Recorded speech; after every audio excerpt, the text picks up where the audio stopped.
இப்ப தர்காண்டு கட்டி வழிபடுறாங்க இல்லையா, தர்காங்கிற சொல்லு குர்ஆன்ல இருக்குதா கேக்குறாங்க, அல்லது ஹதீஸ்லயாவது இருக்குதான்னு கேக்குறாங்க. அழகா கேக்குறாங்க பாத்தீங்களா.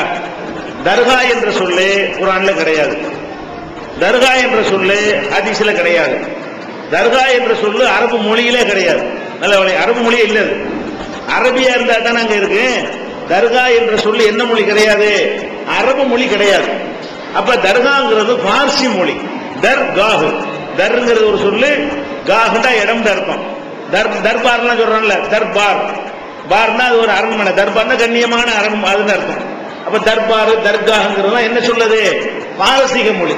அப்ப இந்த பாரசீகத்துல இந்த ஷியாக்கள் இருந்தாங்கல்ல, புதுமடத்துல சொன்னோம்ல, ஷியாக்கள் தான் தர்கா உண்டாக்குனதுனாலதான் பேரு பாரசீகம் வச்சிருக்கான். ஷியா வந்து பாரசீகாரன், ஈரான்ல தான் ஷியாக்களுடைய தாக்கம் இருக்கிறது.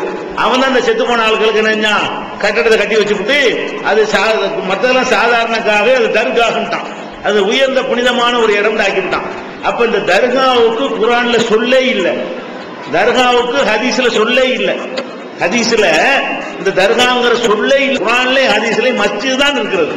மஸ்ஜித் அல்லாஹ் வணங்குறதுக்குரிய மஸ்ஜித்ங்கிற சொல்லுதான் இருக்குது தவிர சர்ச்சு குர்ஆன்ல இருக்கிறது, பள்ளிவாசல் இருக்கிறது, யூதர்களுடைய ஆலயங்கள் என்ன இருக்குது, லவ்லா தஃபல் நாஸ வாலஹும் பவலில் லஹுத்திமத் ஸவாமிஉ வ பியவுன் வ மசாஜித், மூணே அல்லாஹ் சொல்றான்.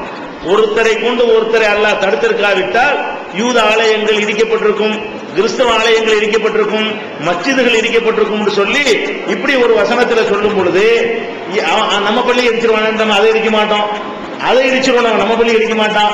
ஒருத்தர் பயந்துட்டு தான் என்ன செய்யப்படுது, எல்லா வழிபாட்டு தலங்களும் பாதுகாக்கப்பட்டிருக்குன்னு ஒரு வசனத்துல எல்லாம் சொல்லி காட்டலாம். அந்த டாபிக் உள்ள போவானா, சொல்லு வந்திருக்கு. எது வந்திருக்கு, கிறிஸ்தவ தேவாலயங்கள்ங்கிறது வந்து குர்ஆன்ல இடம்பெற்றிருக்கிறது, யூத ஆலயங்கிற சொல்லு குர்ஆன்ல வந்திருக்கிறது, மஸ்ஜிதுங்கிற சொல்லு வந்து குர்ஆன்ல வந்திருக்கிறது.